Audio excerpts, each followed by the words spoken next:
حضرت عبداللہ بن عمر رضی اللہ تعالی عنہ روایت کرتے ہیں کہ قیامت کے دن حضرت آدم علیہ السلام عرش الہی کے پاس سبز لباس پہنے ہوئے اپنی اولاد میں سے جنت اور دوزخ کی طرف جانے والوں کو دیکھ رہے ہوں گے۔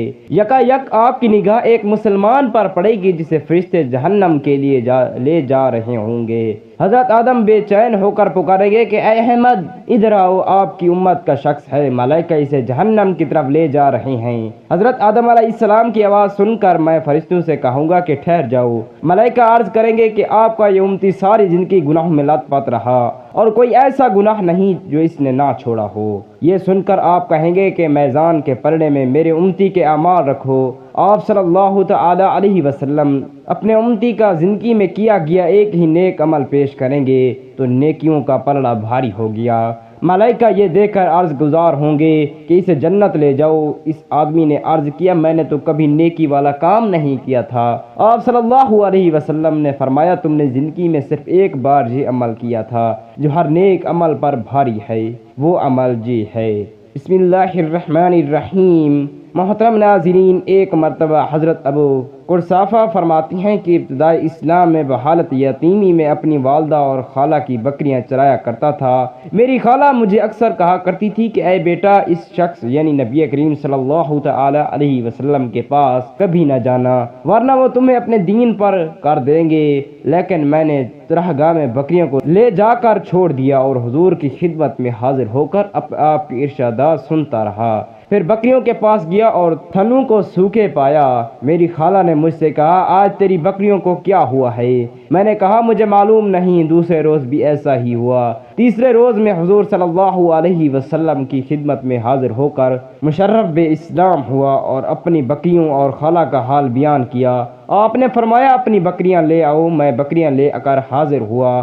آپ نے ان کے تھنوں اور ان کی پشت پر ہاتھ پھیر کر برکت کی دعا کی۔ اس وقت وہ دودھ اور چربی سے بھر گئیں۔ پھر جب میں ان بکریوں کو لے کر خالہ کے پاس گیا تو وہ دیکھ کر بولی اے بیٹے ایسے ہی چرایا کرو۔ جب میں ان کو سارا واقعہ سنایا تو وہ دونوں یعنی خالہ اور والدہ مشرف با اسلام ہو گئیں۔ ایک مرتبہ رسول اللہ صلی اللہ تعالی علیہ وسلم نے صحابہ کرام کو نماز کسوف پڑھائی۔ دوران نماز آپ نے اپنا ہاتھ بلند فرمایا جیسے کسی کو پکڑ رہے ہوں۔ اختتام نماز پر صحابہ کرام نے اس کی وجہ دریافت فرمائی تو آپ نے فرمایا میں نے ایک نورانی درخت دیکھا جو اپنے پھلوں سے لدا ہوا تھا۔ میں نے اس درخت سے ایک خوشہ توڑنا چاہا لیکن توڑ نہ سکا۔ اگر اس درخت سے خوشے کو توڑ لیتا تو تم رہتی دنیا تک اس کو کھاتے رہتے۔ حضرت عبداللہ بن مسعود رضی اللہ تعالی عنہ سے مروی ہے کہ رسول کریم صلی اللہ تعالی علیہ وسلم نے فرمایا اللہ تعالیٰ کے بندگان خاص میں سے 300 بندے زمین میں ایسے ہیں جن کے دل حضرت آدم علیہ السلام کے دل کے مطابق ہیں اور 40 ایسی ہیں جن کے دل حضرت موسیٰ علیہ السلام کے دل کے مطابق ہیں۔ 7 مقبولاً بارگاہ کے دل حضرت ابراہیم علیہ السلام کے دل کے مطابق ہیں۔ 5 محبوب ایسی ہیں جن کے قلوب حضرت ابراہیم علیہ السلام کے قلب منور کے مطابق ہیں۔ 3 کے قلوب مقدس حضرت میکائیل علیہ السلام کے قلب انور کے مطابق ہیں اور 1 مقدس ہستی ایسی ہے جس کا دل حضرت اسرافیل علیہ السلام کے قلب انور کے مطابق ہیں۔ جب ایک کا وصال ہوتا ہے تو اللہ تعالیٰ 3 میں سے ایک کو اسی جگہ مقرر فرما دیتا ہے اور 3 میں سے کسی کا وصال تو ان 5 میں سے ایک کو اس کی جگہ متعین کر دیا جاتا ہے اور جب 5 میں سے کسی کا انتقال ہوتا ہے تو 7 میں سے کسی کو اس کی جگہ پر مقرر کر دیا جاتا ہے اور جب ان میں سے کسی کا انتقال ہوتا ہے تو 40 میں سے ایک کو اس کی جگہ مقرر کر دیا جاتا ہے اور 40 میں سے اگر کوئی پیغام اجل کو لبیک کہتا ہے تو 300 میں سے ایک کو اس کی جگہ متعین کیا جاتا ہے اور 300 میں سے اگر کوئی دائی اجل کی دعوت قبول کرتا ہے تو عام صالحین میں سے کسی کو اس مقام پر ترقی دی جاتی ہے۔ اللہ تعالیٰ انہی کی بدولت اس امت سے بلایات دور فرماتا ہے۔ حضرت عائشہ صدیقہ رضی اللہ تعالی عنہ فرماتی ہیں کہ میرے والد کریم حضرت ابوبکر صدیق رضی اللہ تعالی عنہ جب بیمار ہوئے تو وصیت فرمائی گئی کہ مجھے میرے وصال کے بعد روضہ شریف پر سے عرض کرنا یا رسول اللہ صلی اللہ علیہ وسلم، مجھے میرے وصال کے بعد روضہ شریف پر سے عرض کرنا یا رسول اللہ صلی اللہ علیہ وسلم۔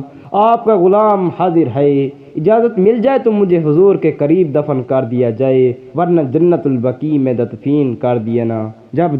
تدفین کر دینا۔ جب در رسول صلی اللہ علیہ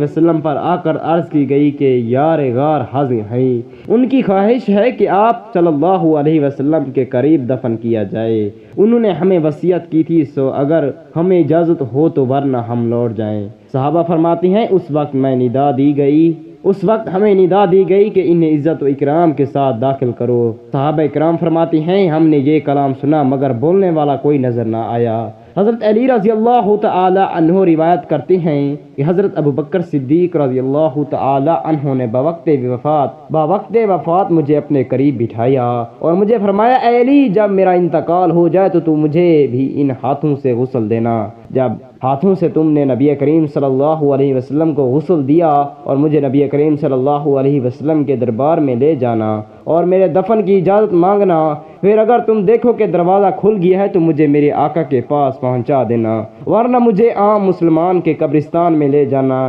حتیٰ کہ حیدر قرار فرماتی ہیں حضرت ابوبکر صدیق رضی اللہ تعالی عنہ کو غسل دیا گیا تو میں سب سے پہلے جلدی در اقدس پر حاضر ہوا اور عرض کی یا رسول اللہ صلی اللہ علیہ وسلم، ابوبکر حاضر دربار ہیں، روضہ مقدسہ میں داخل ہونے کی اجازت مانگتے ہیں۔ حضرت مولا کائنات فرماتی ہیں میں نے دیکھا دروازہ کھل گیا، میں نے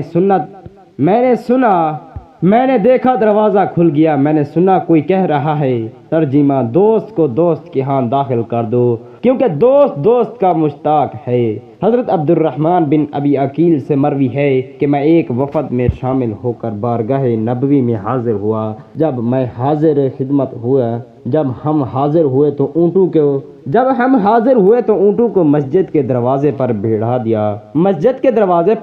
دیا اور اندر داخل ہو گئے۔ اس وقت ہماری حالت یہ تھی کہ ہمارے نزدیک اس شخص سے بڑھ کر کوئی شخص ناپسندیدہ نہ ہوتا تھا جو آپ کی خدمت میں حاضر ہوتا، لیکن جب ہم آپ کی محفل سے اٹھتے تو کوئی شخص ہمیں اس سے زیادہ محبوب اور پسندیدہ نہیں تھا جو ان کی بارگاہ میں حاضری کا شرف حاصل کرے۔ وہ عمل یہ ہے 75 میل میں انسان 75 میل میں جنات اور 75 میل میں پرندے اور 75 میل میں حیوانات اپنا اتنا عظیم لشکر لے کر وادی نمل سے گزر رہے تھے کہ ایک چیونٹی بولی اے چیونٹیوں اپنے گھروں میں چلی جاؤ، تمہیں یہ لشکر سلیمانی کچل نہ ڈالے۔ حضرت سلیمان علیہ السلام نے 3 میل کے فاصلے سے چیونٹیوں کی آواز کو سن لیا اور لشکر کو ٹھہر جانے کا حکم دیا تاکہ چیونٹیاں اپنے بلوں میں گھس جائیں۔ آج کل سائنس کا زمانہ، خوردبین ایجاد ہو چکی ہے جس سے باریک سے باریک چیزیں بھی دیکھی جا سکتی ہیں، لیکن آج تک کوئی ایسا آلہ ایجاد نہیں ہو سکا جس سے چیونٹیوں کی آواز سنی جا سکے۔ یہ آواز سننا حضرت سلیمان علیہ السلام کا ایک شاندار معجزہ ہے جہاں عقل انسانی عاجز ہے۔ جب حضرت سلیمان علیہ السلام کی قوت سامیہ کا کمال ہے تو سرور کونین حضرت محمد مصطفیٰ صلی اللہ تعالی علیہ وسلم کی قوت سامیہ کا کتنا بڑا کمال ہوگا جو ہر نبی سے عظیم ہے، جو ہر نبی سے اعلیٰ ہے، جو ہر نبی سے باکمال ہے، جو اگلوں اور پچھلوں کے ہیں رہنما آپ ہیں۔ حضور اکرم صلی اللہ علیہ وسلم وجہ تخلیق کے کائنات حضرت محمد مصطفیٰ صلی اللہ تعالی علیہ وسلم سے عاجزانہ دعا ہے میرے تمام مسلمان بہن بھائیوں کو درود شریف پڑھنے والا بنائے، آمین یا رب العالمین۔ جزاک اللہ خیرا کثیرا۔